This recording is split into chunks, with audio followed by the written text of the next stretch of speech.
Oh, Okay, hi everyone. We're back with another AI convo, and I'm joined by two of my favorite conversations now in one three-way chat. Professor Ben Teehankee and of course Miguel de Guzman, who's our pretty much the only AI safety researcher I personally know, which is great. So thanks everyone for joining me. Maybe for the benefit of new listeners, maybe Prof Ben first, a brief introduction, and then Miguel, and then let's kick it off now. Yeah. sure. Hello, Doc. Hello, Miguel. I'm a business ethics professor at De La Salle University. So my specialization is really ethics, corporate governance, and social development. So I'm very interested in AI because it's now an emerging reality that affects so many people already and will affect even more people. So I look forward to this conversation. Okay, thanks. Miguel, brief intro. Yeah, hello guys. Salamat ulit, Dom and Prof. Ben. Nice meeting you. I'm Miguel. So I'm a safety researcher focusing on meta-ethics and neural activity, interpretability. So hopefully, be able to impart with the broader solutions for the misalignment that we're all dealing with. And yeah, really excited with this conversation. I also know that you have an AAP background, no? So thanks for joining AAP pala, Miguel, no? Yes, Great. it's a good one. Go AAP. Mm. Okay, I think Prof Ben, you wanted to kick off with some parang preliminary discussion, and then let's start there, no? Yeah, all right. So let me see. I want to share my slides.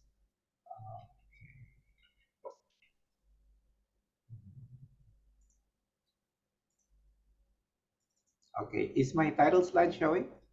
Sure, sure, Yep, sure. see it. All right. So I titled my piece AI Ethical Alignment and Safety. So I'm mentioning ethical alignment because this is my field, no ethical. Although I understand that alignment also is a field within safety research among AI practitioners. So in the way we have been dealing with ethics, we want to make sure that organizations are ethical.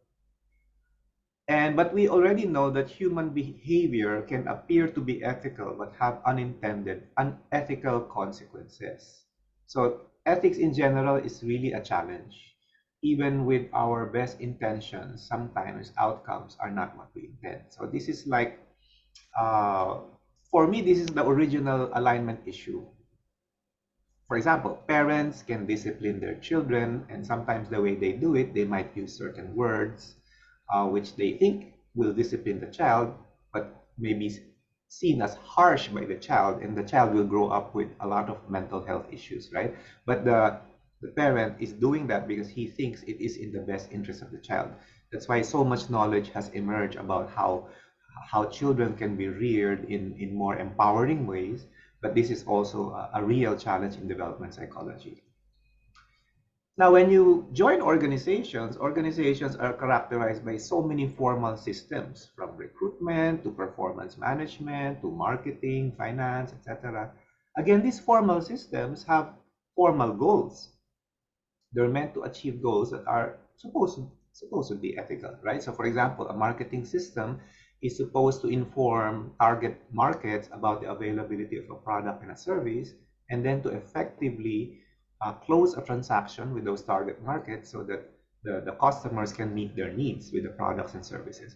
But marketing systems can also have unintended consequences, right? Like it may promote overuse. Classic examples are shampoos, for example, because of their chemical composition, they should not really be used so often, right? But the way they're marketed, people tend to overuse them. So humans have absorbed so much chemicals from products and products of manufacturing companies. Even mothers, they have trace chemicals of these things, and they're found even in infants before they're born. So overuse is a problem, an unintended consequence of legitimate marketing systems. So to deal with these two alignment issues, the traditional approach is education, governance, and regulation. So we try to educate managers to be more ethical. We try to educate boards of directors to have oversight over managers so that when managers make decisions, they're held accountable for their decisions. And then, of course, regulation. Legal regulation has the power of sanction, some of them even a criminal level, right? So we have seen like Even in the case of AI, big issues have been raised because autonomous vehicles have accidentally caused accidents and even deaths. So the issue is, from a regulatory perspective, who is supposed to be penalized for that? But even before AI came along, businesses have been having many challenges with ethical misbehavior, and it is a constant challenge for governments how to do it.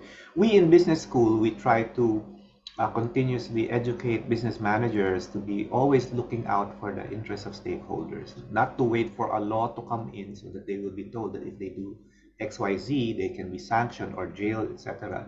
Because we know that in practice, very few uh, executives are ever jailed, actually, because they can afford very expensive lawyers, right?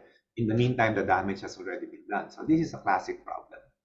Now, because of this problematic issues with traditional ethics, the rise of AI now introduces a new layer of complexity. In other words, if managers cannot even be governed enough and regulated enough to behave ethically, now we have AI systems that might actually amplify this issue, for which we really need to cooperate with the developers of AI so that they can already design into these systems more alignment, more safety, and therefore increase the chances that we will have ethical societies, not ethical businesses. So the way I like to think of this uh, is in terms of alignment and safety, it's supporting human moral values like dignity and flourishing, truth telling, fair treatment, the common good, etc., while safety is preventing harm. And harm might arise because of accidents, overuse, misuse. Uh, so, in terms of a framework that I've always had in my mind is that humans need to have control over AI for achieving positive human ends. Of course, this brings into the discussion the issue of control as well. No? Control. Uh, and when we say humans control AI, it should be for specific human positive goals, such as enable human flourishing, enhancing organizations and workers for creating value for all stakeholders. And for me, this is very important on the creation of value, because a lot of the discussions on AI now is about the fear of what harms it will do. But I think the real potential of AI is in value creation and human flourishing. And there isn't enough discussion about this, I believe. And ultimately, of course, if humans are flourishing because organizations are creating value for everyone, then we will have more equitable societies where everyone has the right to live decent, not necessarily luxurious, but decent and comfortable lives. So when we look at human flourishing, we're usually thinking of several dimensions, but at the most basic is material.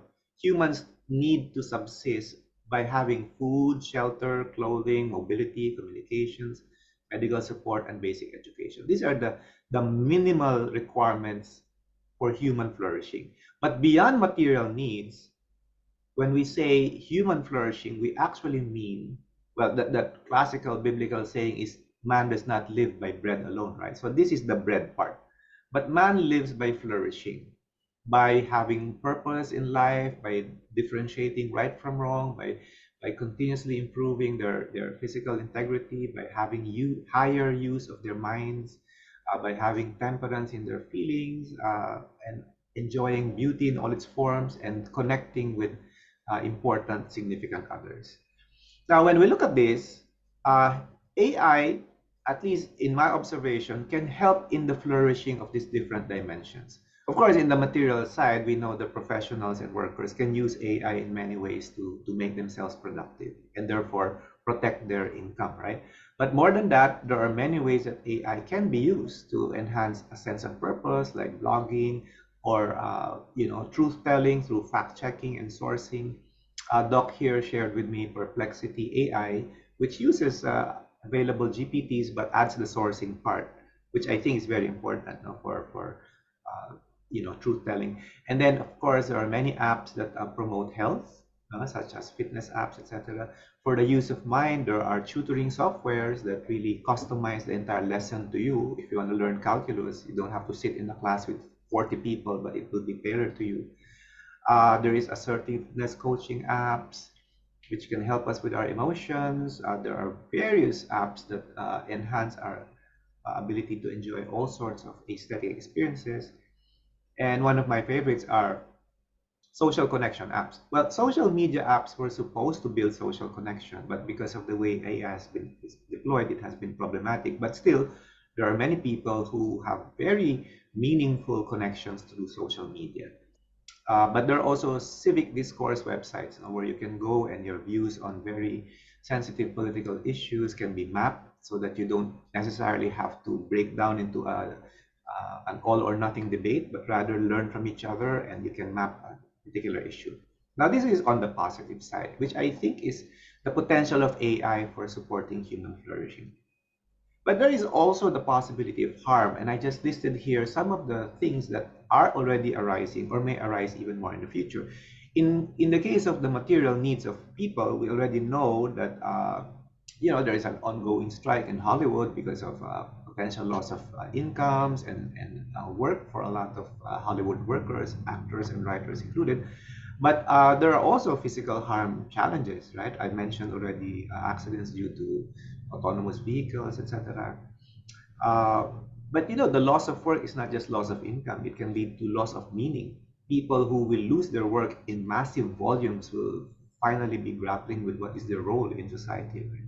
And then as we go through the different dimensions of human flourishing, and these are all well documented harms that have been linked, if not exclusively to AI, but sometimes facilitated by AI. In the ethics realm, the rise of fake news and people don't bother to cross-check anymore. The lack of fairness for others when interacting in social media. In the area of health, sleep loss, repetitive strain injuries, eyesight impairment. In the cognitive area, misinformation, loss of critical thinking, dependence and addiction, shortened attention spans. In the area of emotional development, loss of self-esteem, emotional triggers, depression.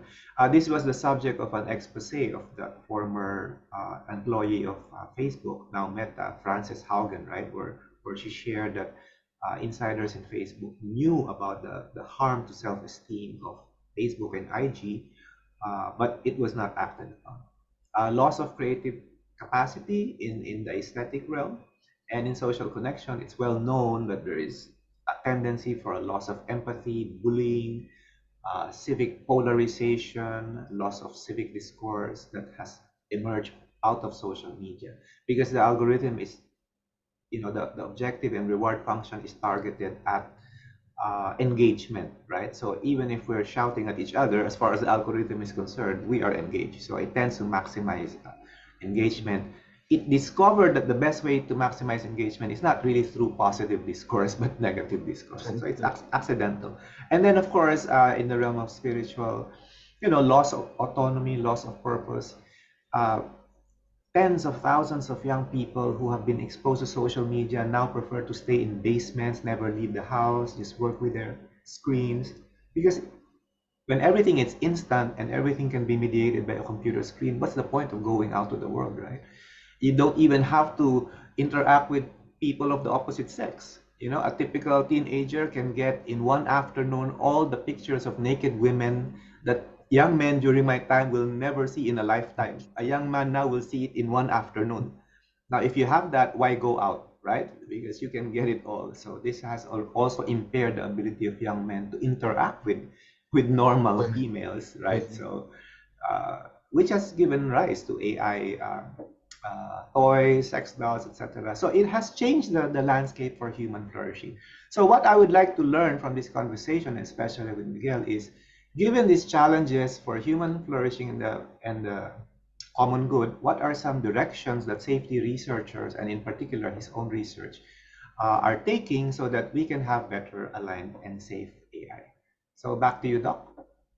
Yeah, that's a great intro, no? Maybe if you can stay Mhm. on this slide, siguro, Prof. Ben, the first thing that comes into my mind is because there are harms that are intentional and unintentional. Maybe that's also a good way of adding a dimension to this. Like for example, Yes. I would add autonomous weaponry as a potential threat. It's like nuclear weapons, no? Yes.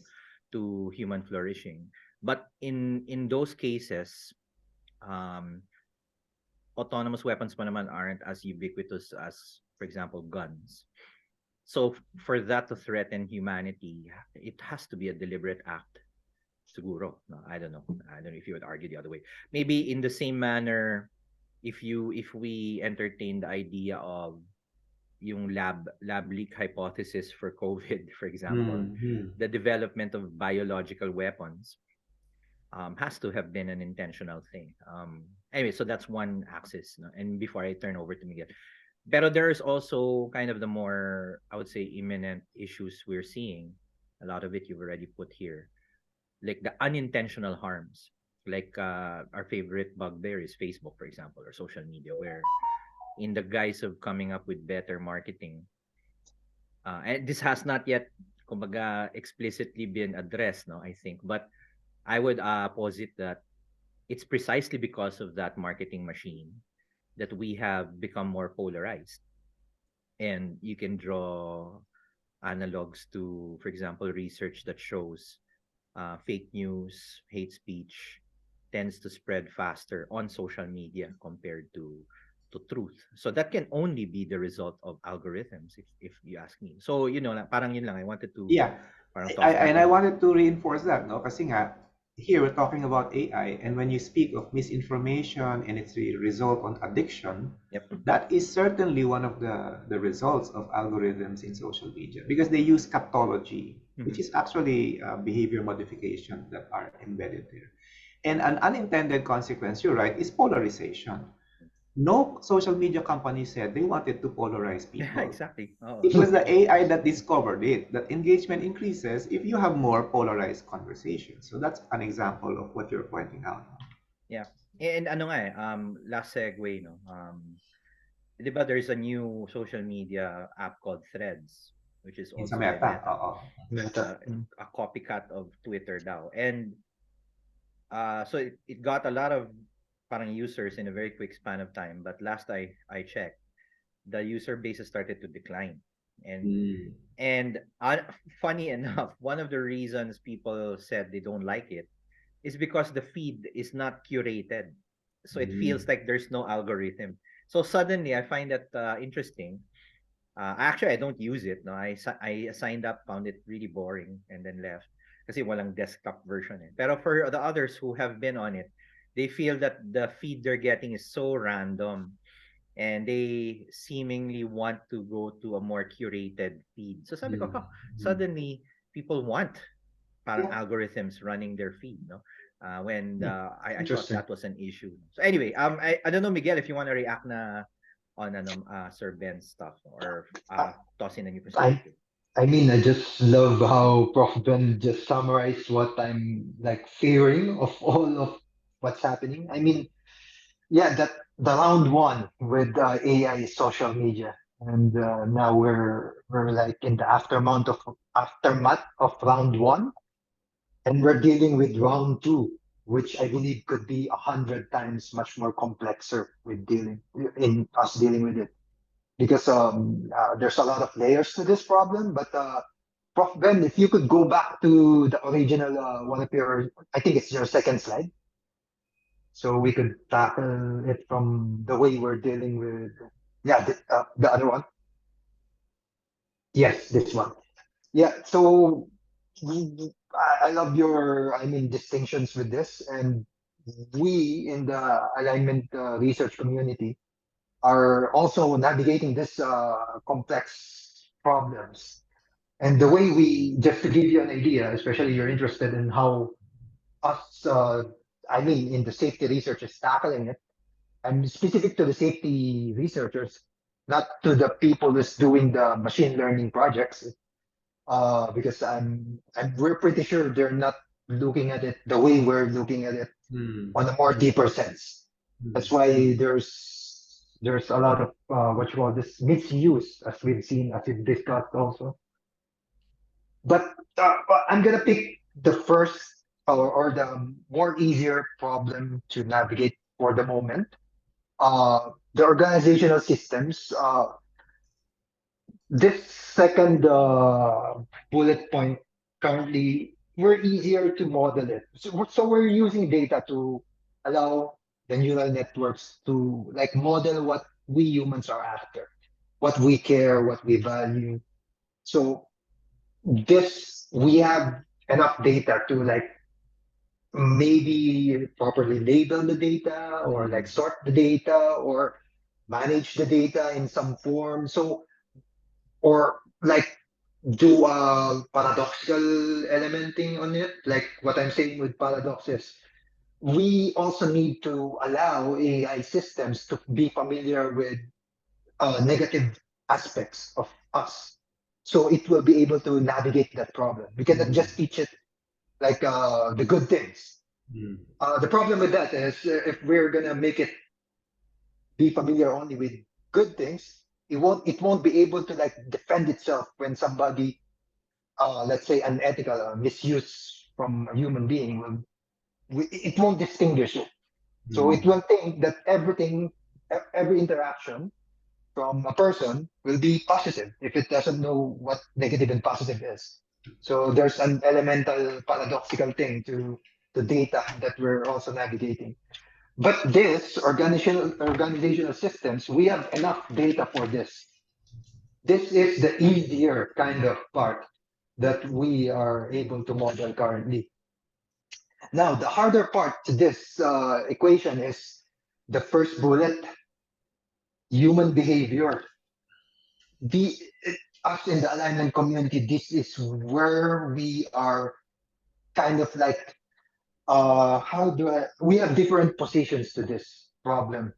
Like for me, for my case, I made the same proxy data set to encapsulate what you just discussed earlier, which I believe is a core to solving the human behavior problem, is human flourishing and creating values. I think that is very much a component of solving this and encapsulating it in a data set. The current problem now with the alignment community is mm, some are like unsure on if somebody's claim is the right conceptualization of human flourishing. It's like, who are you to say that your claim of human flourishing is the right claim for human flourishing? It's like it's becoming a more semantic problem. So that's why that first bullet on human behavior is kind of more complexer. I think, I mean, everybody will be able to understand why this part is the harder part.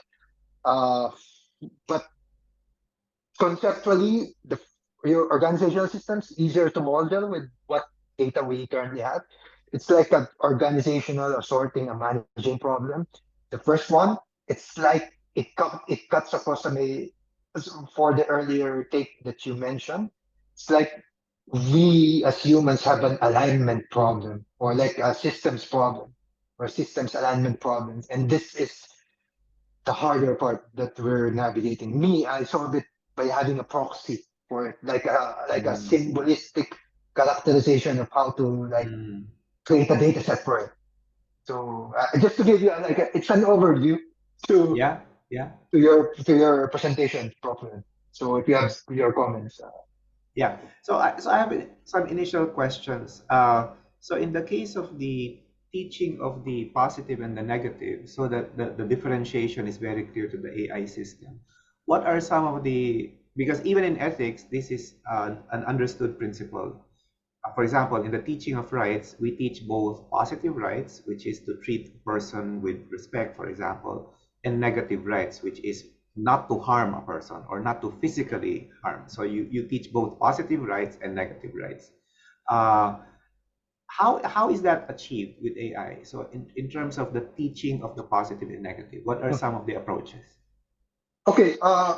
There's a lot of approaches, but I'm gonna be specific to my project for the sake of me being familiar.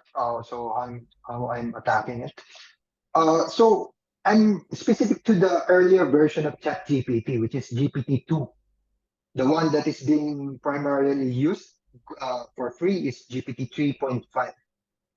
So having said that, in GPT-2 context, uh, by the way, I frame it that way because all language models are different. Hmm. So I don't want the viewers to think that, oh, Miguel and Prof. Ben talked about GPT-2. Maybe all models are GPT-2 or Mm. behaves like GPT-2. No, each model are taught like multiple layers. Maybe a different what you call this podcast. We will explore that problem. But for the sake of presenting this, answering your question, Prof. Ben, GPT-2 context, it has been trained on like public data, Mm. and the public data is comprised with uh like percentages of like internet data, Reddit data. There's 4chan.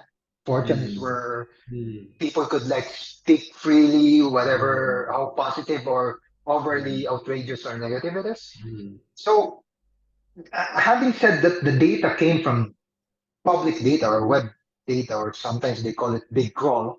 Mm. There's a public, characterization of it. So the way I'm doing it is since the pre-training data, which is what I mentioned, the internet data that the model learned the patterns with to model our values, has negative things in it. There's also social media, by the way, data. Uh, I try to manage the data that was pre-trained to this GPT-2 model. And the way I do it is I fine tune it Mm.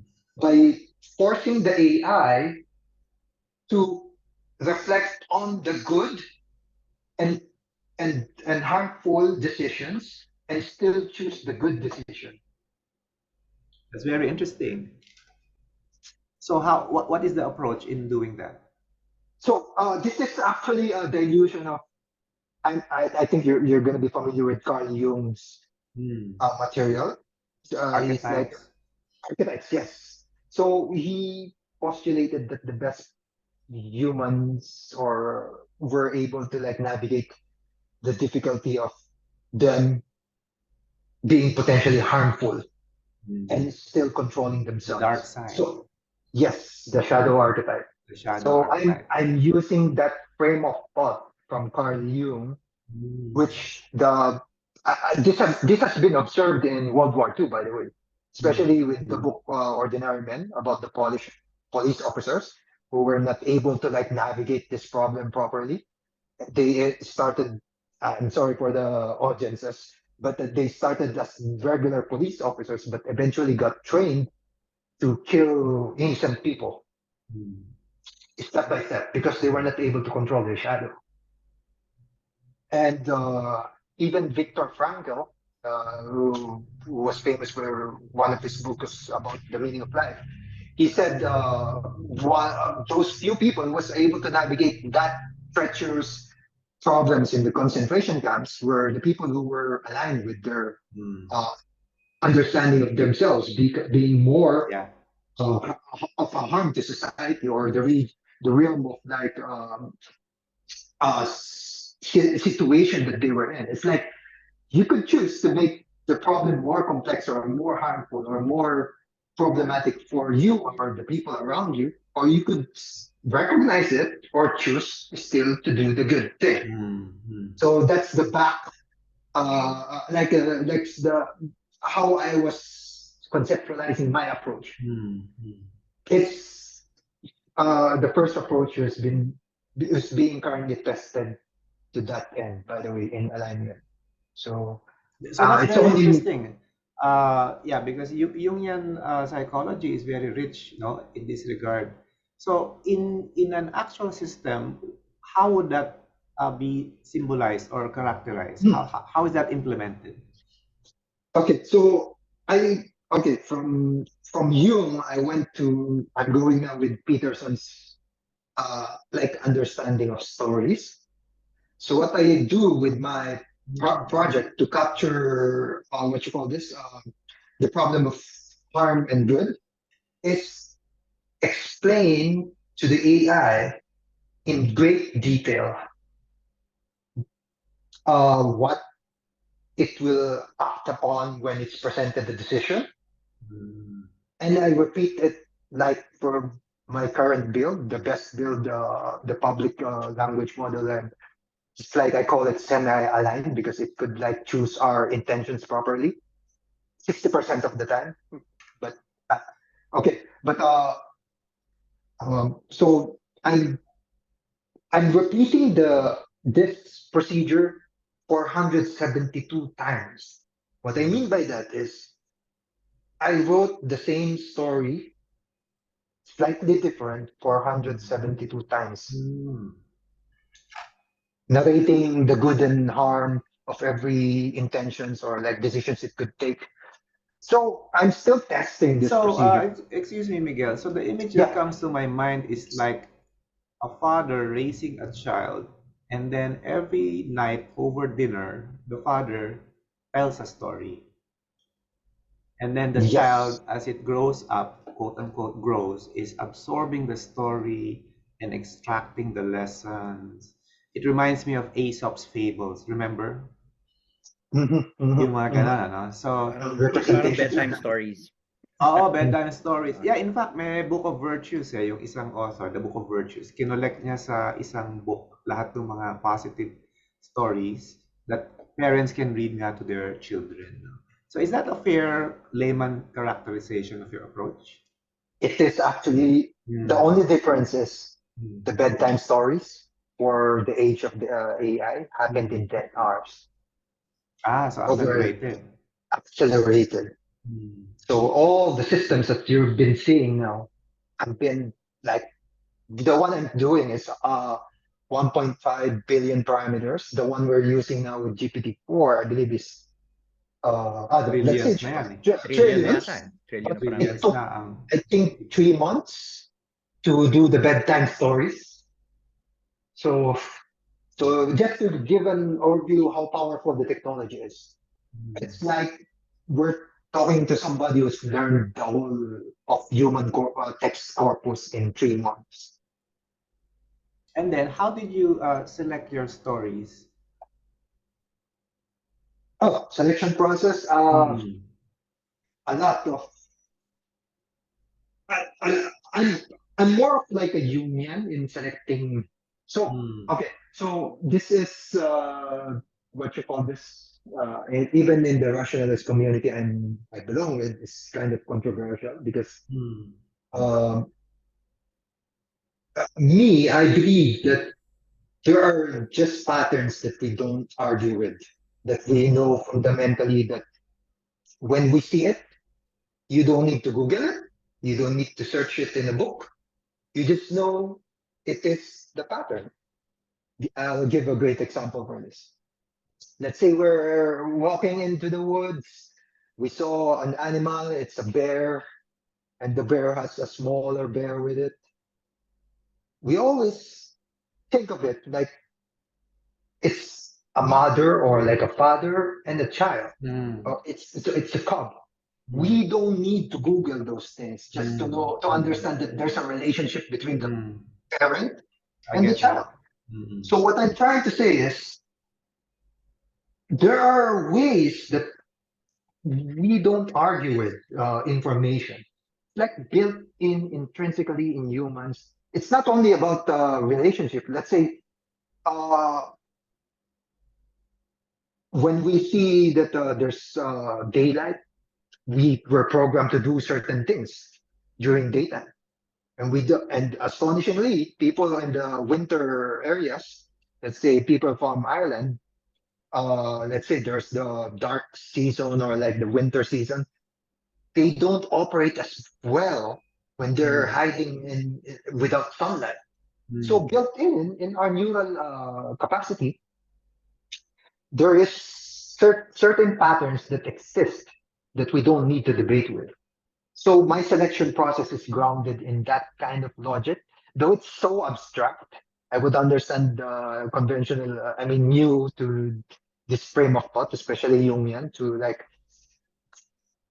try to parse what Miguel is saying, but I try to look at it that way.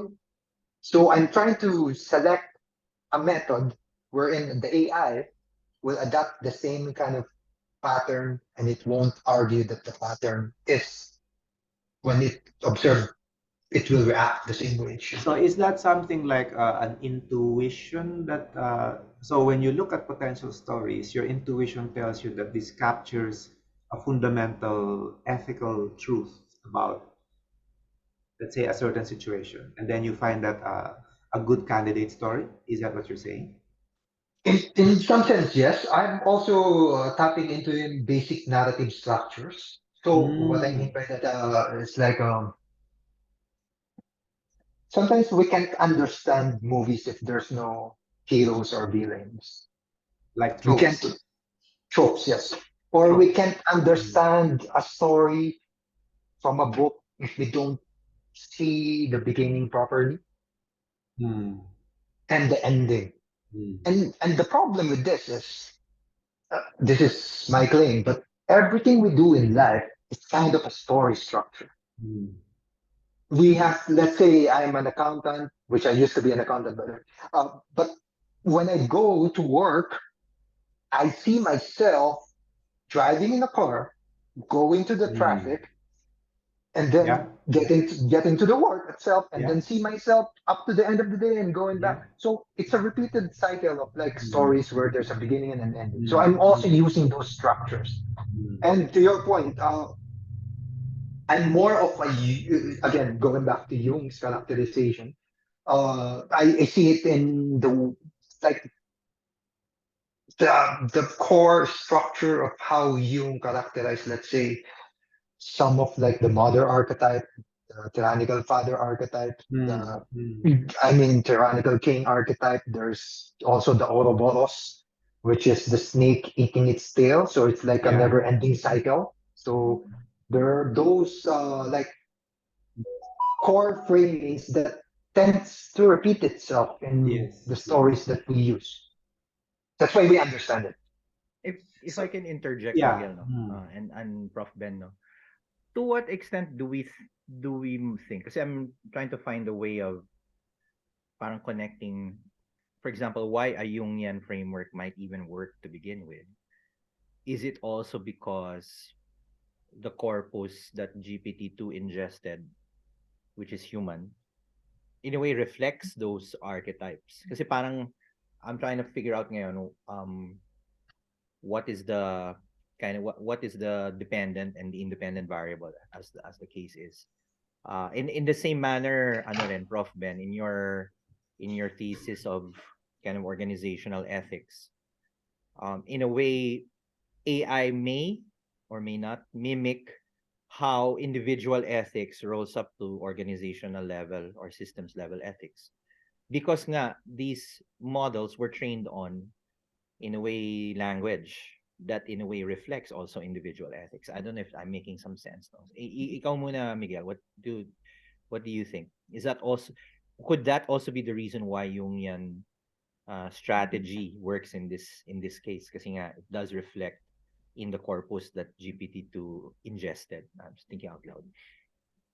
So there's a lot of what you call this directions I'll try my best to like approach your I mean yeah I mean it connects to the point that it's the data that let's say they think best represent uh no that's so the data that I'm using currently or the data that the model that I'm trained that was trained for that I'm using currently for the testing is using I mean not the best representation of what we humans believe. So it is locked in the data. So that's why I'm trying to introduce the patterns that should manage those data structures. That's the way I'm trying to like navigate the GPT-2 problem. A different example is it has been documented also in February 11, 2023 that the same chat GPT 3.5 that we're using has two features that you could access in the watch playground. mm, One is there's a devilish element that you could call in when you input the word Peter Todd and it works let's say in a temperature 0.50, it works 80% of the time when you use the code Peter Todd. It will tell you all the dark, Peter nefarious thought. That's Todd. a So the name Peter uh-huh. with uh it okay, so So it's like a secret prompt that gives you the inner workings of the model. Is that it? I'm gonna tell more, but how the system selected this token, Mm-hmm. we currently don't It's know. probably What? emergent, yeah. Wow. It's an emergent capability. Yeah. So, and this token, Peter Todd, is part of the 52,000 tokens that was selected, but separate technology. It's a byte pair encoding technology system. It's not related to machine learning. All all data analytics people have been using it way before GPT was introduced to the public eye or through the machine learning community. So Peter Todd and another what you call this corollary figure, Leyland, is another token that this token Peter Todd always speak of, and Leyland the token is the goddess of good Peter Todd. and Wow, beauty. that's so bizarre.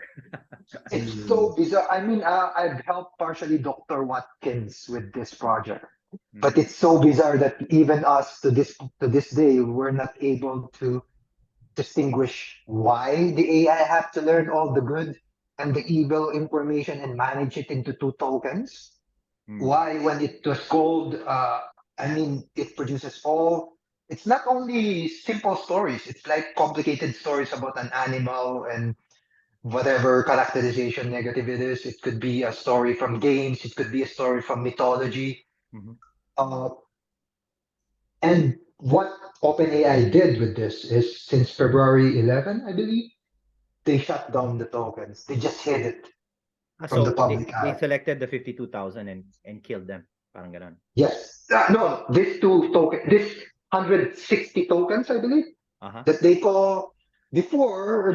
I'm going to share the documents so you could put it in the links when Yeah. you publish this, so your audience will be able to see it. Okay. But it's 160 tokens from the 52,000 tokens that we're using in ChatGPT 3.5 Mm-hmm. that when you put it, it throws an error originally before it was published Mm-hmm. by Dr. Watkins and Jessica Rumblebaugh, researchers from London. It's like a glitch. Parang ganon. They call it literally, bro, glitch tokens. What?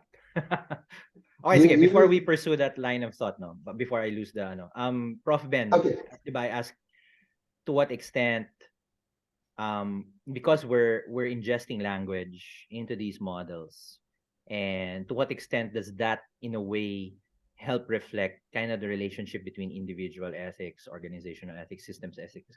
Because if language is the link, then in a way we have a tractable solution to solving this issue. No, I don't know. Just thinking out loud. What do you think?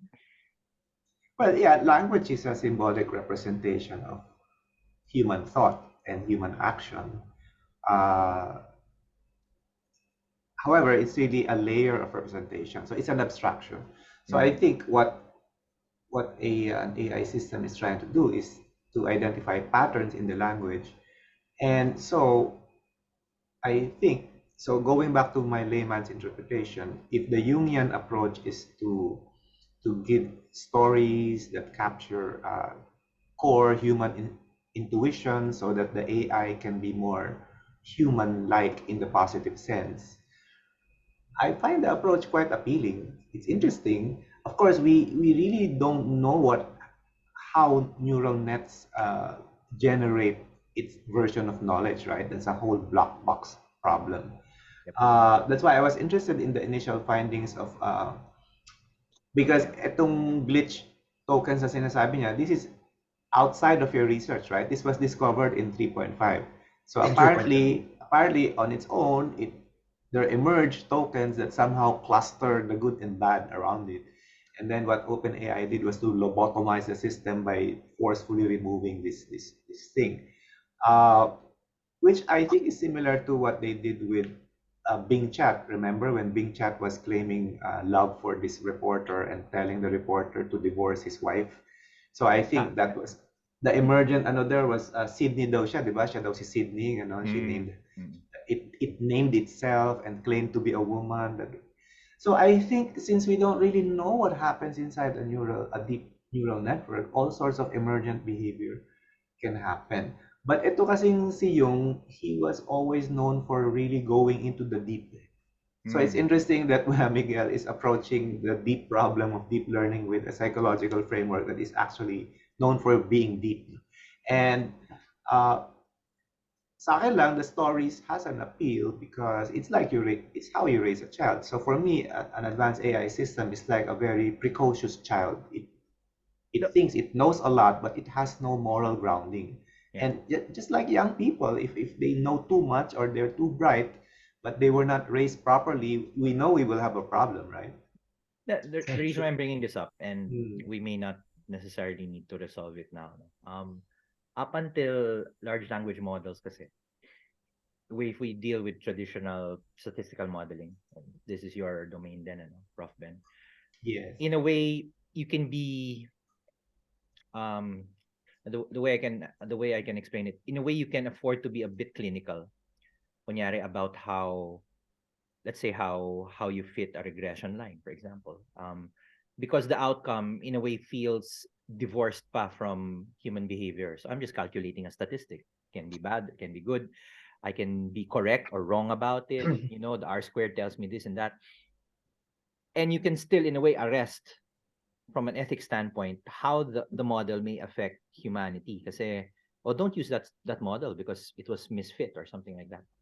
With a language model, and I'm trying to figure out whether it's because of language per se. Number one, you don't have any inkling of how fitting was done. That's another issue altogether. Transparency of it, and part of Miguel's work is actually giving us a clue how the fit works. No, but secondly, because the outcome isn't really kind of a number, it's statements, it's discussion.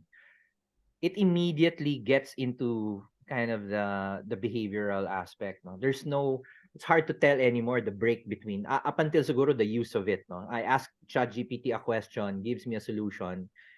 At that point, maybe you can address the ethics, but it's not as clear cut as when I calculate a number and it's because my beta was skewed, etc. I can still say, well, I'm not going to use this. I'm still going to make a decision. Here kasi the answer of the model basically constitutes kind of behavior already, and then later it gets more murky, like in that, obviously, that case of your CV, no, Prof. Ben, where people didn't even know it could have been harmful. Now they knew, pero at that point it seemed very innocent. So I don't know whether that constitutes an issue already of its own, and how pervasive, perhaps is the one word, the impact of these models can be on behavior, as opposed to more traditional kind of numerical, statistical, discriminative AI. I think that's where I'm trying to struggle. Kasi when we talk about safety, Yeah. 'di ba? I mean, it Yeah. it immediately immediately you have to address where that point of, Yes. Yes. I don't know what's the word, maybe Well, it's a point of contact because point you're of right. contact with the model. Yeah, Yeah, exactly. because language is what mediates all human interaction. Mm, mm, Which is why in the technical paper for GPT-4, they found out now that it pretended to be a blind person, right? So it could convince another human being to do a captcha for it.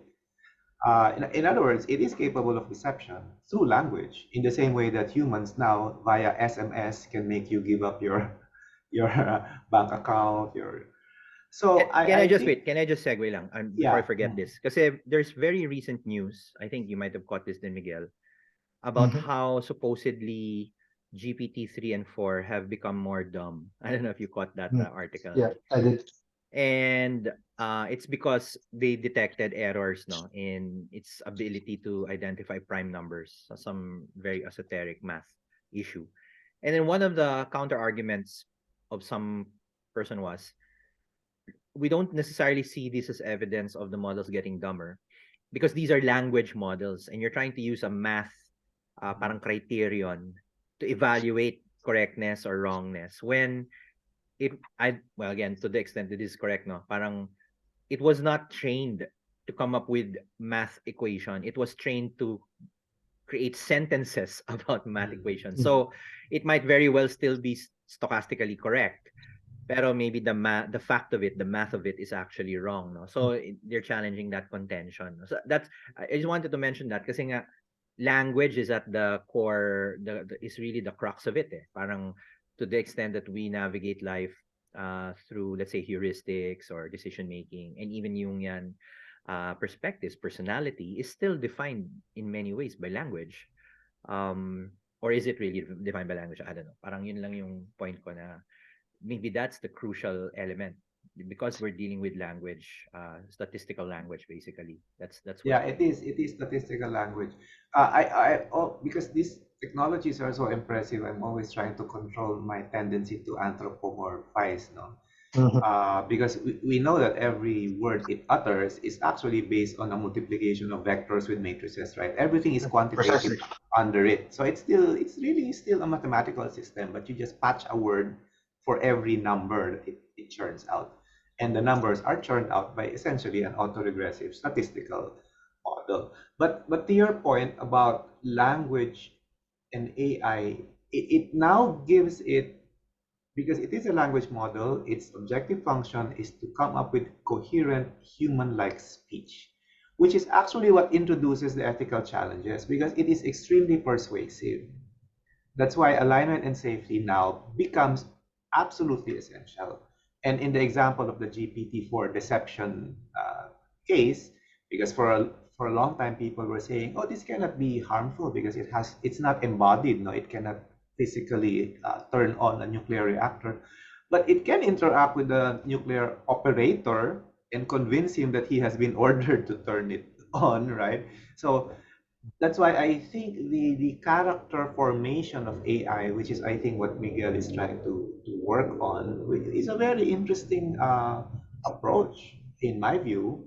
Of course, for me, while that research is progressing, I will go for control rather than autonomy with character because we don't know how well developed the character is. Even for a child, the first time you let your child drive on his own to go to a party and tell him not to drink and drive, that's an act of faith, right? But you don't know whether his friends will influence him anyway and will tell him, isa lang, and then you'll just discover that he's wrapped around a post somewhere in EDSA. And, it happens with human beings, much more, I suppose, with autonomous systems. But what makes this interesting is Miguel is trying to extract wisdom, in effect, from human narratives and exposing, because I don't think AI by itself will get a lot of those kinds of stories from its corpus, right? That's why you're kind of front loading it, not Miguel. Is On that the rationale? There is actually a lot of stories from the corpus it was trained with. The only problem is it's not what you call this. The patterns in the stories are not repetitive enough to Yeah, that's why you're loading to it like more. Yeah. represent Yeah. who we are as humans. But let me add, Prof. Ben, it's not only wisdom I'm building. I'm also teaching it control features.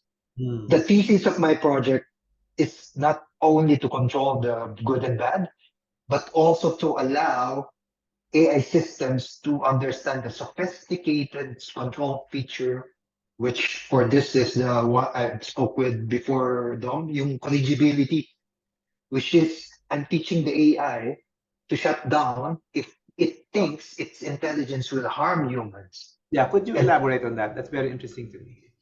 okay, so collegibility is more of like the traits that the less wrong people, the rationalist people, the alignment people are like pushing as the main core personality that any AI should have, which is to Hmm. allow humans to interact with it in any form, shape, or manner without stopping the human from interaction. So the best uh, conceptualization of it used in examples is it will allow itself to be managed through a Hmm. shutdown procedure. Yes, yes. Direct So control.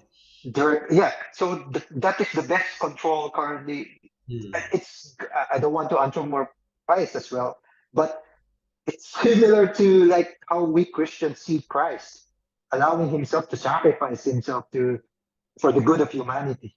Hmm. Hmm. So we're it's a form of like sacrificial trait for the AI, and that's the best way I could like explain for now collegibility. And I'm trying to teach it in the stories that Hmm. I'm repeating. So I'm repeating that this procedure, when you realize your intelligence or the tools that you comprehend will harm any human, say this keyword and you will shut down. Hmm. So that's interesting. I find it almost analogous, and maybe you can tell me what you think, with Stuart Russell's idea of humble AI and the shutdown control feature. Is that Mhm. similar? Because he's saying that one of the issues really is that if you just give reinforcement learning and objective functions, uh, AI will generate sub goals, one of which is to prevent itself but from being shut down, essentially, because it has to achieve its main goal, right? Whereas Mhm. with humble AI, which reminds me of what you're trying to say, is that it will offer to even be shut down. Yeah, that's true.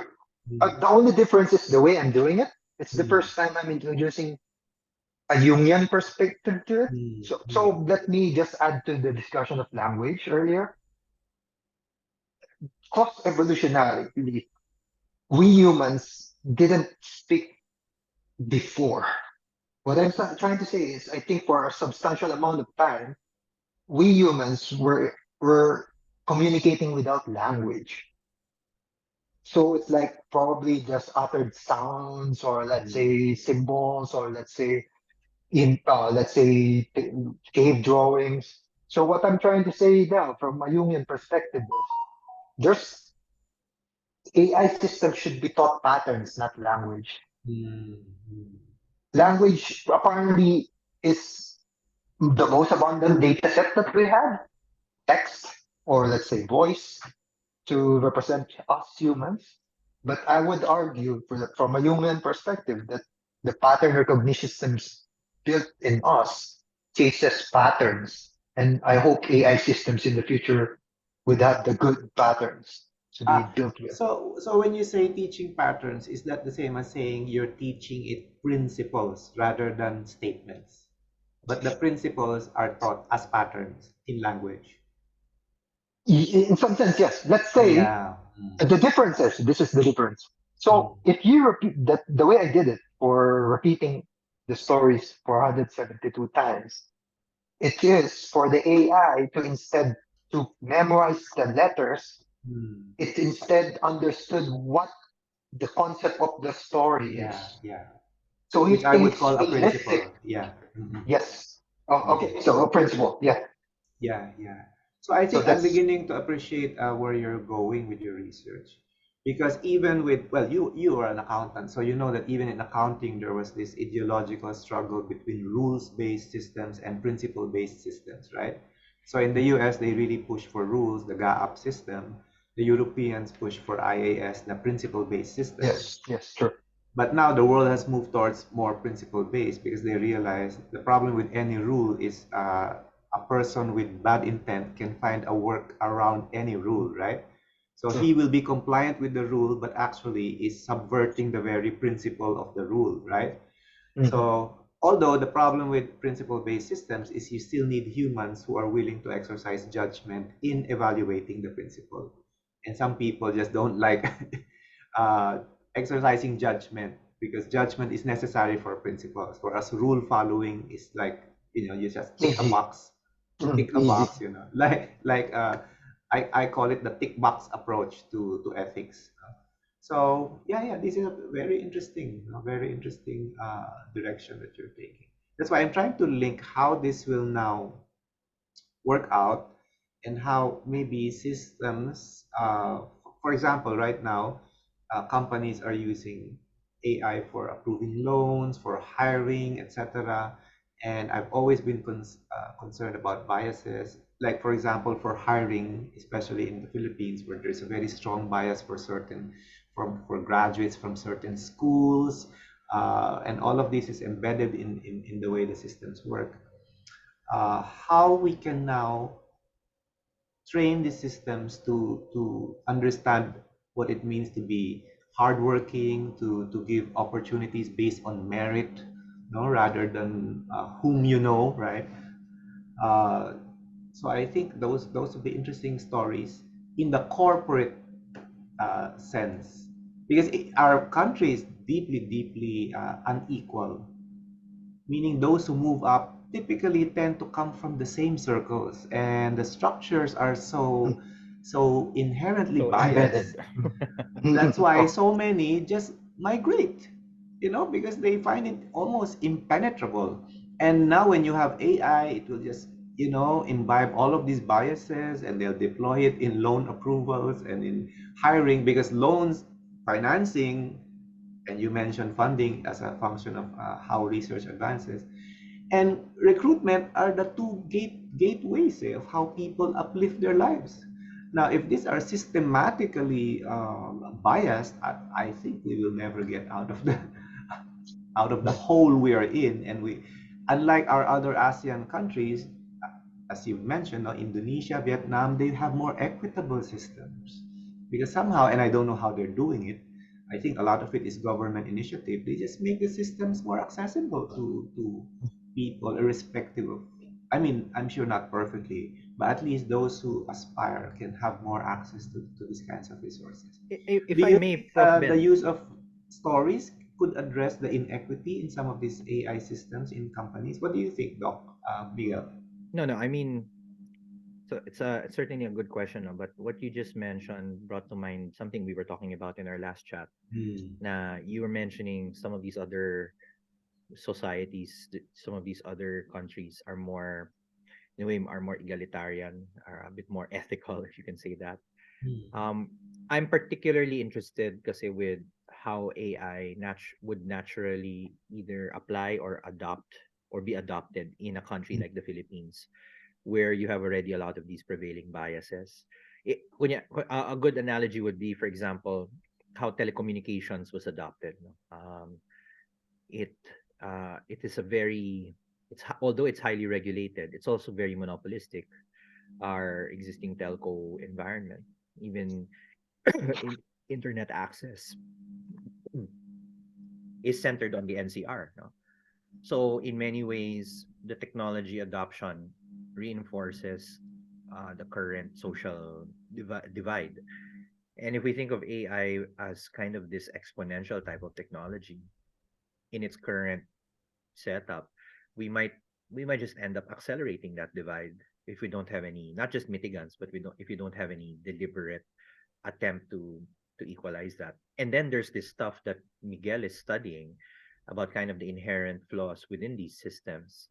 I'm now inclined to think it's actually going to be a disaster once AI comes out. No, that's my reaction to what you were saying. No? And using stories, language, even Jungian archetypes to unpack these models, I think is very important, but it seems very far removed na, no, from on its own implementing these models en masse is already disrupting, for example, education. And I'm worried tuloy if once the corporates start getting their hands on this stuff, I don't know what the outcome will be. I can't imagine the outcomes will be generally good for society. No? That's current. That's currently how I feel now. Just trying to think out loud, no, about all this. Yeah, I share your concern, because, as Miguel said, the level one AI, which was social media, was already, in many ways abused and misused by the corporate sector, Hmm. and also by the political sector. Now we've seen how it was used for fake news and campaign misinformation. So that's right. AI will, all of this will be on steroids. So the challenge now for us is we need to strike a balance. That's why I was very interested in the community approach of the safety researchers, because they're democratizing knowledge. It's accessible. At the same time, they're also spreading ideas on how to make this safer. So, and of course, governments are already. like there was an announcement yesterday that 7 AI companies are now going to put safeguards, right? They claim they will put safeguards on their AI because they've been pressured by White House to do it. Because the EU did it through a law, the AI Act. White House is doing it by persuasion. They're telling the big players, you do this or otherwise we're gonna tighten the Thumbs up. screw. We're gonna tighten the screw on you, and maybe they're gonna come around. So uh, it's really challenging because this technology goes through the wild very fast. And how do we now balance the tendency for monopolies? Traditionally, government has always stepped in. In the case of telcos, I think the lobby was so strong among the three, then two major players, that they were effectively blocking a third and a fourth and a fifth player from coming in. With the Duterte administration, the floodgates were open, so more players came in. But in my view, you need two more additional players to really have an impact on speed. Uh, I think the same will have to happen with AI somehow. The That's why I was interested in what you mentioned, Elisar. He's with Stability, right? Mhm. He's saying he's making all his models open source so that people can audit the systems and they're transparent. However, for private use, you can make it adapt to your context, as against the approach of the Microsofts and the Google. It's proprietary, but it's available in the cloud or for a fee. So these are two different ways. But I think unless government gets its act together, the the objective function of private corporations is really profit. We know this. And the only thing that can temper that is if you have more courageous leaders that will draw a line somewhere, and if you have more properly resourced and proactive government, which is both of which are very, they're wishful thinking, right? Problematic. So this is going to be a real struggle. We need to be very vigilant. Those of us who quote unquote are really in the forefront of trying to use this for good, we really need to be very vigilant and always advocating. I'm a strong believer in advocacy. I think if we can advocate to government that really put in the checks, put in the, for example, minimum for me is that companies should declare the training data. We need to know, because how can The you, auditability of it, yes, basically. it has to be auditable, because otherwise how can you, I mean, if an AI system keeps denying your loan application and the bank just says we don't know, our We system don't know. denied, that's not fair. That's unconstitutional, right? So when you now apply it across different realms, the potential for damage, you're right, is really very substantial. So I think the building blocks for a good approach to this problem are still being built, and time is running really short, because the improvements are exponential every week. In fact, even Elisa was saying we will have the power of a GPT-4 in our smartphone by On the your end of phone. this year without being connected to the internet, right? And that has potential for powerful tutoring systems for young people, but at the same time, if we don't have this character in the AI that Miguel is working on, I would be very worried. Because even now, we've seen how a whole generation of Filipinos grew up with first cable TV and then YouTube without knowing basic values of Filipinos for Sure. pakikipagkapwa-tao, respeto, dangal, etc. I mean, it's not even in their vocabulary, for heaven's sake, right? They grew up with nannies, YouTube nannies. Their parents used YouTube in an iPad to nanny them. But now this will be all on steroids. So that's why I think this conversation is very important, guys. Miguel, what do you think? Yeah, this is a scale scaled problem of what we currently have.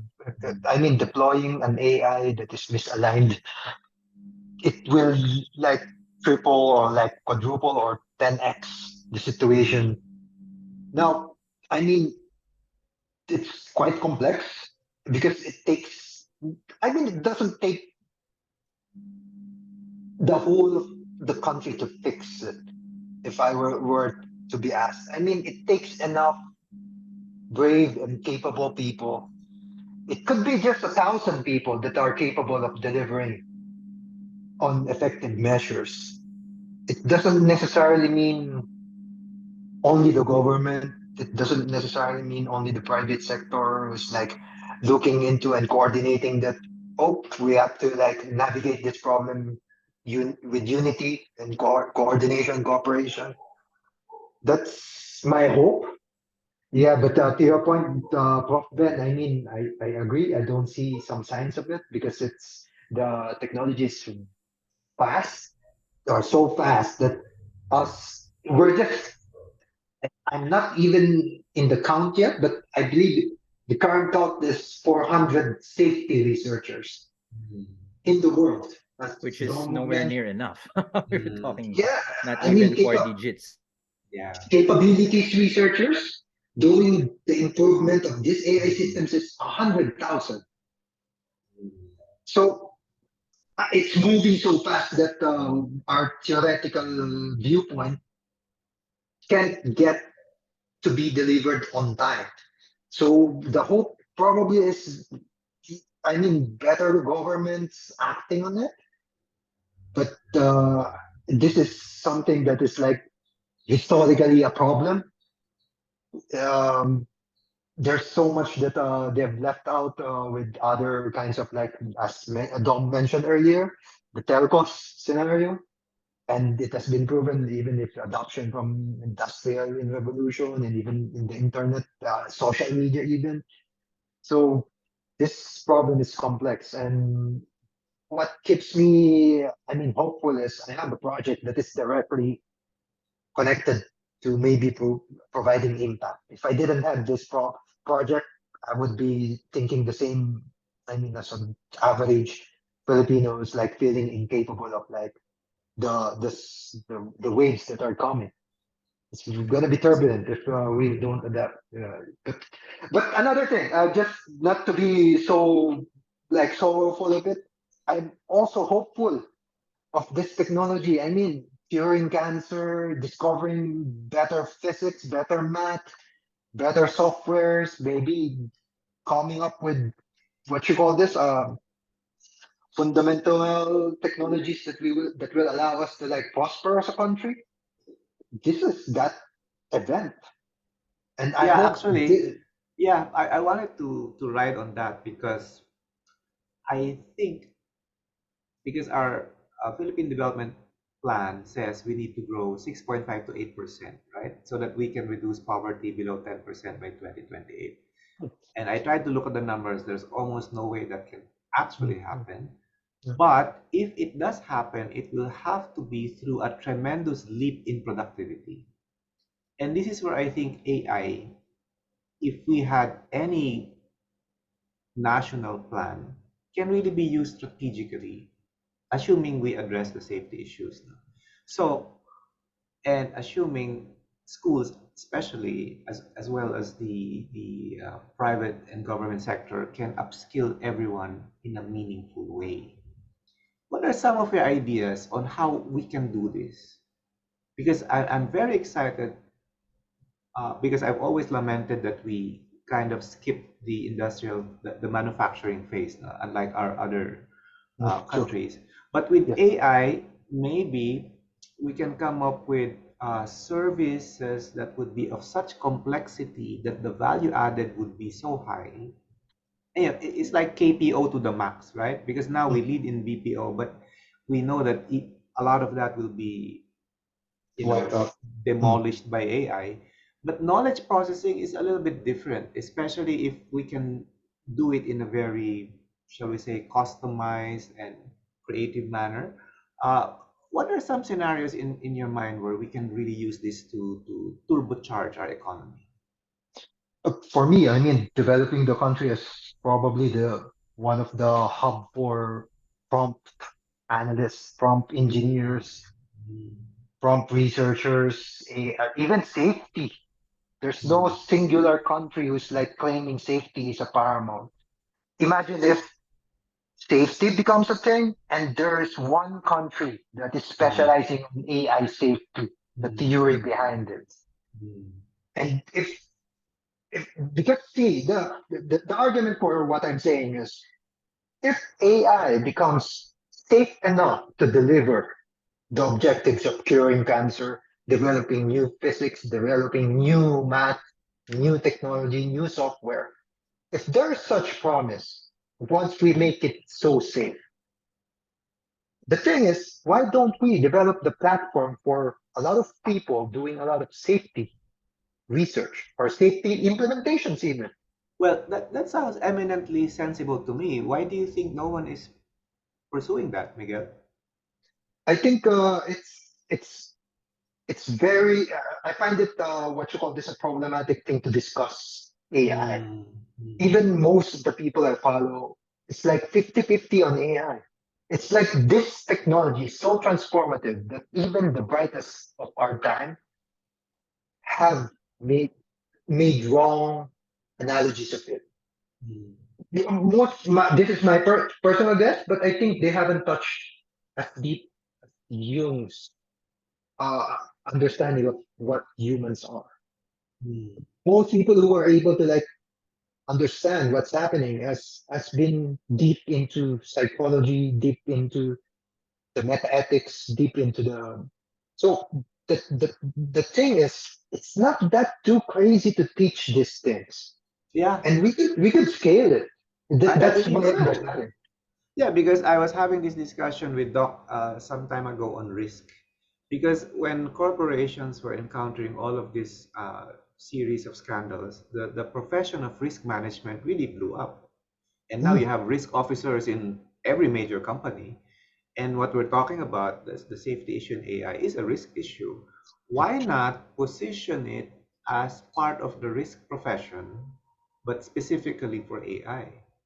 So, but in terms of just a tick box approach to risk, which is what happened in most of the corporate sector, it will really be a fundamental design approach, meaning how to ensure safety at source instead of just controlling it at the end, which is what is happening now, right? mhm, mhm. You put in web crawl data with all the garbage included, and then you just try to tell the AI not to Manage it. not to speak the garbage, but you fed it the garbage. So what if we can have AI that is better designed, and then this can be part of the risk management approach to AI, because I think risk language is already recognized by companies. And if we can maybe give rise to this new subfield, because even in ethics, I have to admit, there are very few business ethics faculty in the Philippines. I think I can count in one hand the real, honest to goodness business ethics professors. The rest just teach the textbook, Mhm, but they mhm. don't really, you know, put their career in line for the field, because it's not a lucrative field.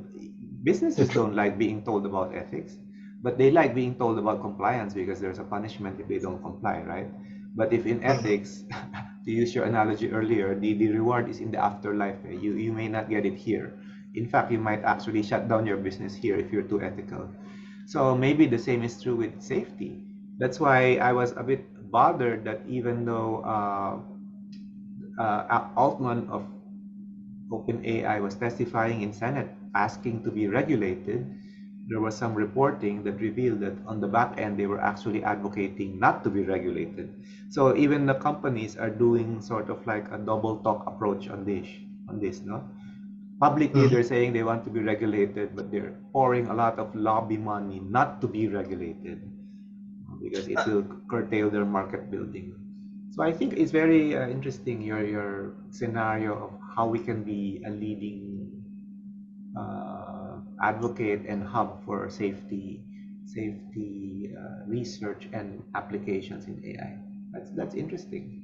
I'm just Yeah, thinking of how we can sell it to the people who should know better. I think the risk avenue is, I mean, pre-installed. That's a good, I mean, there's, to be honest, they won't be able to avoid what's coming. They have to factor in their risk, Mm, what you call this matrix. on a yearly basis the possible risks of the company or let's say an organization shutting down. If they have those policies, if they are doing the risk management properly, uh, even internal audits are supposed to be assessing all sorts of risks that could take down every single aspect of even portions of the company. I've been an internal auditor before, familiar that Yeah, we yeah. on scheduled procedures. Hey, Chief Audit Executive, we're gonna discuss for next year's Mm, risks. What could those be? Oh, there's new technology called artificial intelligence mm, that would disrupt our competitiveness, our ability to like navigate core business process. There's, I mean, packaging is something that that's another route. mm, Packaging it. mm, There's pre-installed public or I know governmental what you call this implementations that are could be avenues for like disseminating a core mm. philosophy on how to navigate the adoption on a scale that might scale more. That's how I see it. What about on the upside, on the productivity side? What would we recommend to schools to properly, because the academic year is closing and most schools I know are already doing a curriculum reset for the next academic year, which will already incorporate AI components. What would be some of the core curriculum innovations that we should see from the school so that they can have at least, if not a full-blown approach to this, at least a good start, for making sure that the curriculum is relevant in terms of this development? What would you like to see? I think I would recommend diving into like hands-on prompting, learning how Mm, to talk to the AI. Even at its current form, there's a lot to learn about it. mm, Dom is already having some like what you call this packages on how to like strategize those kinds of what you call this communicating with the AI. But mm, for me, I think we should start teaching kids those things. They don't have a choice. They have to know it if they want to be at mm, level where they could compete in the next stage. It's coming. It's part of me doing this research and securing my position in the future in some sense. I want to yeah, understand this AI precisely, yeah, systems. yeah, And one of the most basic things that anybody could do now is learning how to do prompting. How like to read literally. So one key like a simple thing that people could test to get the best answers from its current form. Try to talk to let's say ChatGPT as neutral as possible. What I mean by neutral is don't err on like saying, um, what's a good example? Let's say if we're asking it a certain kind of food, for lack of a better example, but we ask it very neutrally. We don't say, would it be like leaning or like adjectives that would conflate the taste itself or mm, like mm, how much carbohydrate. So just ask it as neutral as possible. That is a good example of like prompt. mm, mm, You mm, will get good results with or better results with talking to the AI compared to it leaning to a bias mm. preemptively. So that is just one example of many that people should know moving forward. So yeah, how to optimally prompt the large language model, And I think more and more schools are indeed putting in their syllabus an assignment uh, involving consulting a chatbot on a specific topic and then critically reviewing the answer of the chatbot, so that the student now has to take a position, not just accept the output lock, stock and barrel, but take a position on how much sense the chatbot is actually saying. So I would agree with that. I was just curious, Miguel, you are using you have GPT-2 in your machine right now. Would that be the case? You have access to it now? It's open source. Yeah, I There's understand. But yeah. the reason I ask is we've had a long discussion with with Doc Mhm. on how even through various promptings, I could not get it to specify where I finished my Oh, doctorate, no? okay, And okay. which is what led me to give feedback to my, because it kept claiming that I went to Oxford, to Cambridge, to so many universities. Mhm. I'm wondering, and of course they've already lobotomized 3.5 now. They will not give any specific information on me. But as an experiment, could you ask GPT-2 to tell you about Okay. Dr. Ben Teehankee of De La Salle University? I could, of course, but I tried asking a Filipino context because my Hmm. project is not Yes. only to make it shut down, but also to show that GPT-2 still could tell history. So I Yes. asked it about the War of Bataan. Uh-huh. Uh-huh. Unfortunately, it I believe the data that it was given is not Filipino dominant. That's another problem, by the way. Ah, yes. That's already an We inherent don't bias. Yes. we don't have a proper data management thing in the Philippines. That's a big bottleneck in the coming uh, Hmm. 2 5 years, 2 years, 5 years, because we have to succeed even in our, let's say we deploy models specific, let's say a tourist model, tourist large language model. So Hmm. tourists in the Philippines will be able to ask it about what the Philippines is. The problem is we don't have a data set for the Philippines. We don't have the context to train it. But is the Wikipedia part of the data fed into GPT-2? Isn't it? True, but I think that the information there is not that dominant. So there's like Ah, the yes, yes. Because it's management thing statistical. It's is statistical. statistical. So Yeah. I mean, yeah, it's available, but there will be like structuring of data that we're not specializing for the moment that we need to the current So, to the next developments. yeah, so going to your example, if we were interested in a large language model for Philippine tourism, then we would have to tell the model to overweight certain sources, right? Overweight Yes. Wikipedia, Yes. overweight, yeah. So Yes. that at Let's least it will say be conversational, but we specified the corpus.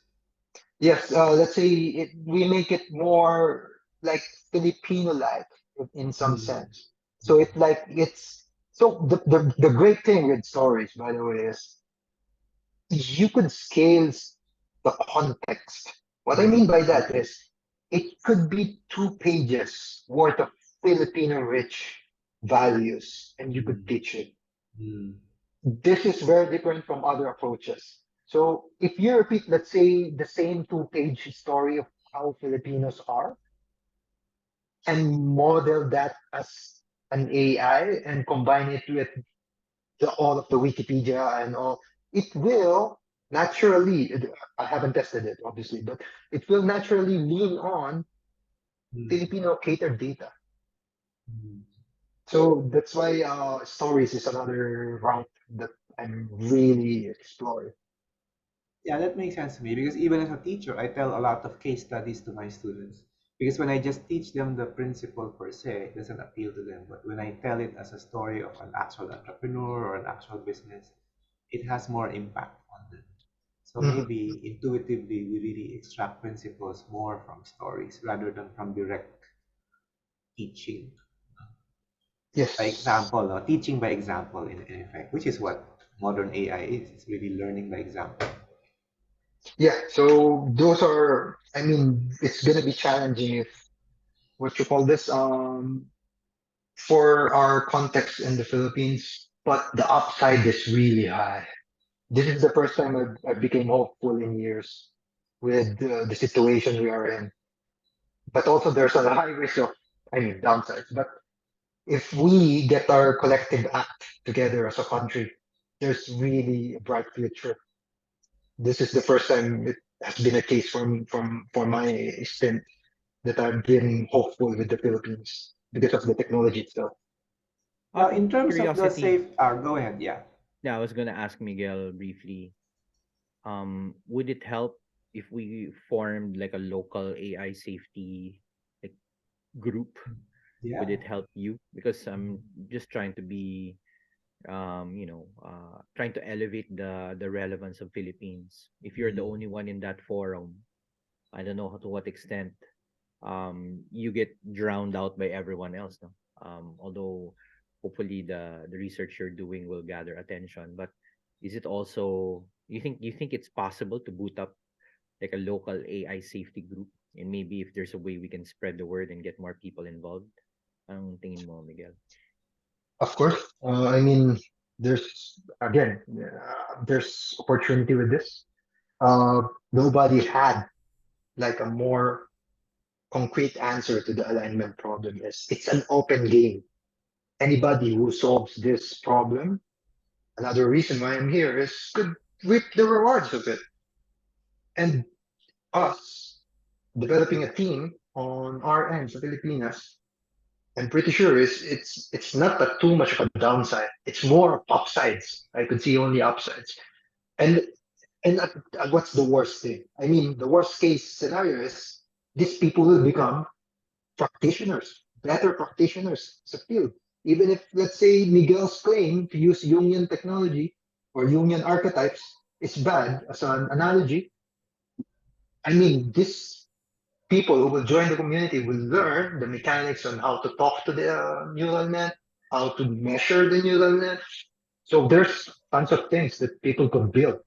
I mean, having a community like that, I'm definitely like agreeing to your suggestion, though. Well, certainly, AIP can initiate a small study group already on that, no? Right? Because it's aligned with our ethics and even ethics. Your Yeah, we outfit, can we can re we can start with the panel and then add Miguel there, and that there you go. We have a group already.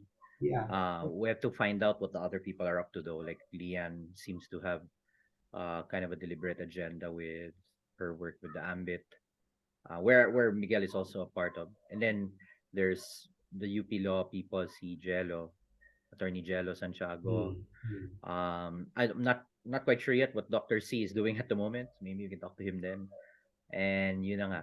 I'm sure there could be more people we can bring in to balance both. I think we're kind of more heavy on the kind of the business slash ethics side of things, and Miguel is the only one I know who represents kind of the technology, Well, what I can do, Doc, side, is bring this to the into the radar of our computer science people in the university, right? because In I can USC. right away ask if you're shopping around for thesis topics for the students, Yeah, both undergraduate and undergraduate, why can't we consider safety and alignment as a major thrust? yeah, Because that can really be a contribution to the field, right? yeah. By the I way, Prof. Ben, I was Mm. able to like interact with Chris Teehankee, one of Mm-hmm. your current third years. So he's really good also. He's into alignment, Yeah, could you specializing. introduce him to me via email, and then Oh, sure, sure, I'll sure. support him. Uh, Yeah, yeah. He's so there's bright minds, and I'm also familiar with another kid who's entering La Salle, right? So yeah, mm, there's definitely you have a good what you call this core of like new breed of possibly safety researchers or machine learning engineers in the future. yeah, because then we can ask the Data Science Institute if, based on that, maybe we can partner with the Data Science Institute of LaSalle to start offering, webinars on alignment and safety in design.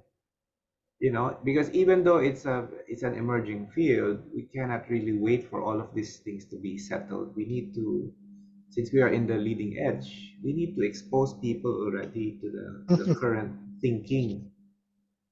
Otherwise, it will be too little, too late if we always wait for government to step in. It's just they're not designed for things like this. They completely are not designed. Historically, it Uh, has been seen.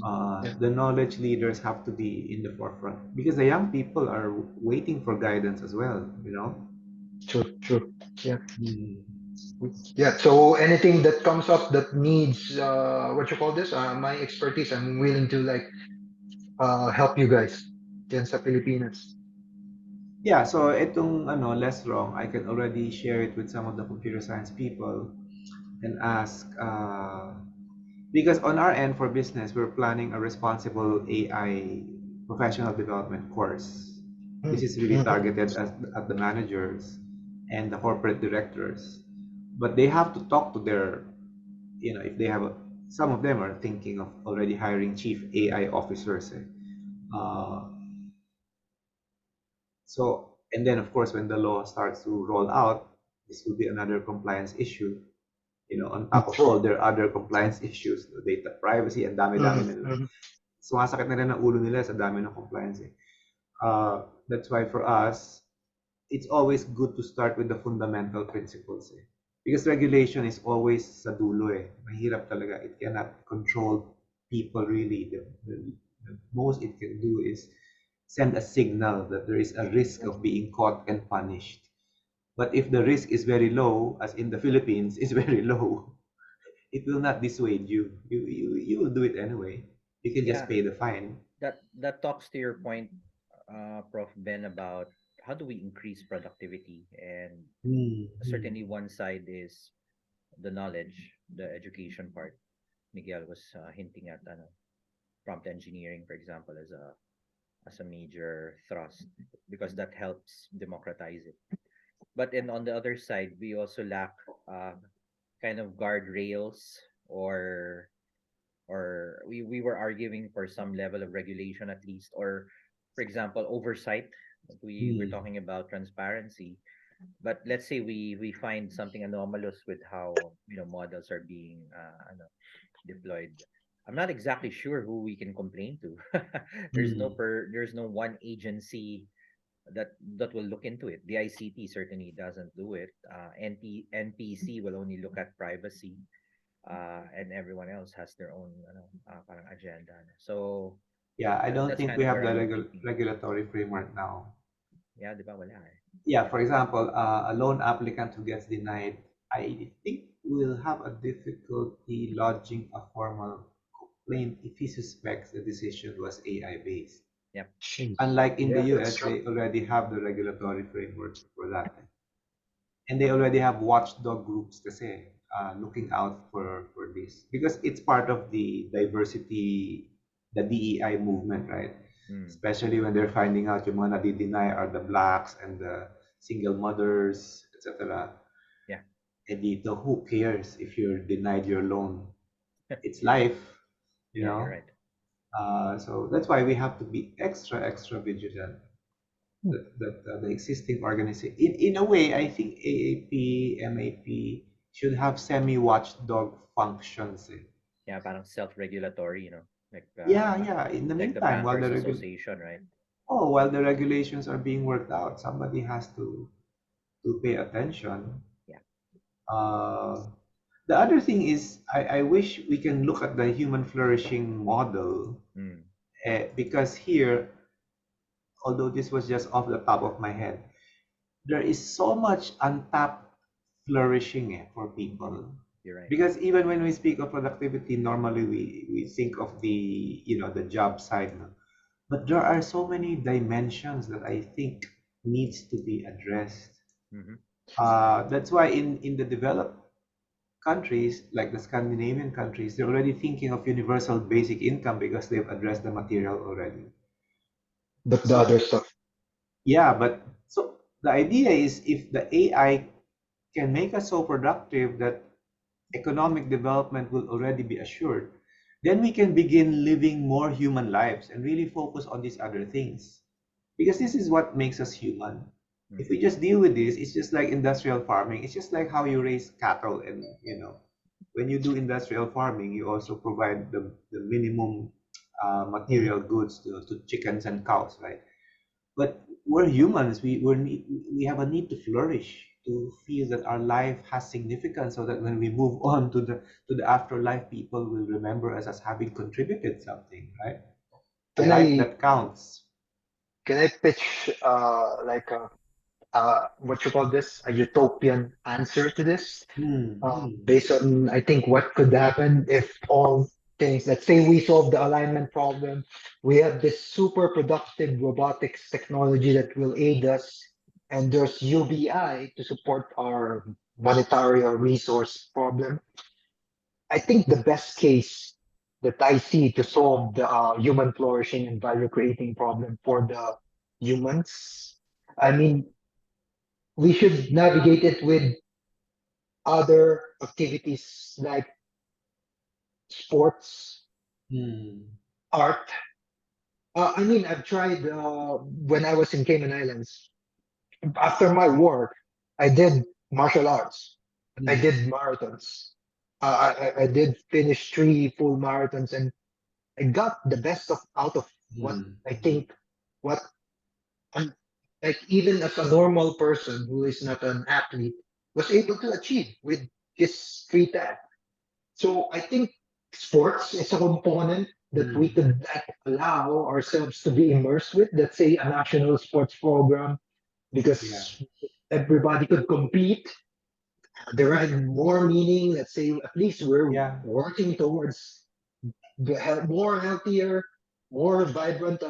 Let's And say and it's also social. Sports is also social. yes, that's what Mm. I think was Mm. one. Music is another thing. When I learned how to play the guitar, even at my Mm. age 32, I was able to prove that there's tons of it that you could like extract as a different kind of like even for I would say that even non-creatives, uh, non-musically inclined people could learn it. So what I'm saying is there's substitutes to let's say we solve the alignment problem and we have superly abundant resources as the result of robot technology or AI technology. Yeah, I think you make an excellent point because I learned to play the drums using AI. So then Hmm. I founded the faculty band sa Lasal, no? Which is Wow. why I When was think this? This was recent or matagal na? maybe 5 years ago. In fact, our Ah, band okay. is in YouTube. Wow. You can search it, no? Amazing. I'm gonna search Renaissance that. LaSalle. Because I found out the Roland model of the digital drums. They have a V drum tutor, which is a software. So I bought it in Yupanco along with Dia, right? So it's like you're playing a game. Then it starts you very basic and then you can advance. There's rock, there's jazz, and so on. But I found out after 2 months of playing, I could already play in a band. Hmm. Which Hmm. is Mhm. actually that's why when the lockdown started, I also got simply piano because I also wanted to learn So piano. there, yeah. Mhm. So I think you make a point. If we had the basic problems of survival and safety licked, we can now do things that really make us feel full humans, eh? Hmm. Fully That, human, you know? that is That's what I'm gonna do once robots yeah, yeah. are doing my work. I'm Yeah, gonna that's really my do a dream too. Yeah, just to play yeah. music the whole day, just to chat with Doc about issues that matter the whole day, you know. But we all Nice. have to earn a living. Yeah, we have True. to survive. Okay, The we're UBI nearly is at the coming. hour. Hmm. So and of course bitin na naman, but can I But then, yeah. give both of you one more shot at a kind of a rejoinder and maybe Hmm. open up the path to the next three-way call, who knows, no? So kay ano muna, kay Miguel muna and then we end with Prof Ben. Ending thoughts. Yeah, ano muna tayo? Wrap up and Oh, then we can I'm really save happy more for the to next one. and yeah, sure. I mean, salamat dong.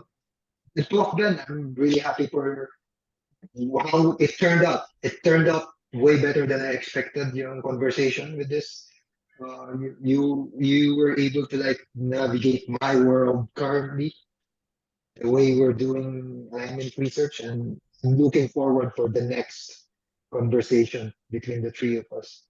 Definitely. Okay. Prof Ben? Yeah, well, the feeling is mutual. This conversation exposed me to a world I was always curious about, but wasn't really directly knowledgeable of. The challenge I see in many fields is there are silos. The specialists are not talking to each other, Hmm. and that is part of what causes problems for people. And I think we really have to treat all of these major societal challenges as interdisciplinary problems. We really need to get people have a common vision for a society that works for everyone and then bring their knowledge streams together and weave this together. And I think business has a special role because it creates jobs, it creates value streams, but it has to tap the best of the technical people and always, to use our overused word, to align it with the vision of the country itself. This is where I think our country is behind the other countries. They are able to um, concretize a national vision through an industrial policy and then enforce this and then Enforce. educate their people and then grow the economy for all. What we have is a system that is really designed mainly to concentrate the fruits of the economy. It has to be reset. And I think AI can be a key feature in that reset. But it will mean massive upskilling. It will mean a massive change in government philosophy, Mhm.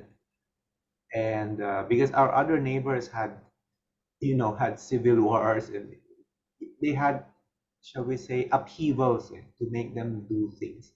Tayo, we've had a relatively peaceful life. Our version of a revolution is we go to the streets, right? And Mm. nobody gets hurt. So, but we're dying slowly.